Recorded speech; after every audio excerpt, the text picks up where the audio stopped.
અને અતુલભાઈ રાજકોટ શહેર કોંગ્રેસના આદરણીય પ્રમુખશ્રી એમને ખેસ પહેરાવી અને પક્ષની અંદર પ્રવેશ અપાવશે અને ત્યાં સામે બેઠેલા એમની સાથેના 50 બહેનોને વિનંતી કરીશ કે આપ પોતાના સ્થાન પર ઊભા થશો.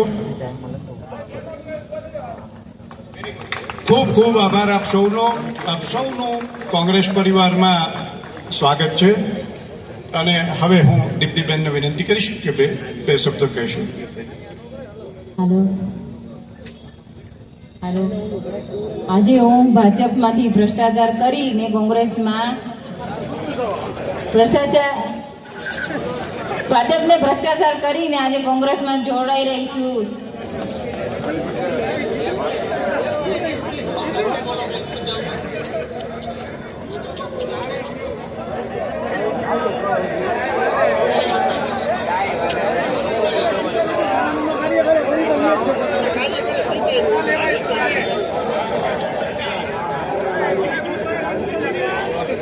આજે દીપ્તિબેન આપણામાં જોડાઈ છે કોંગ્રેસ પરિવાર સાથે.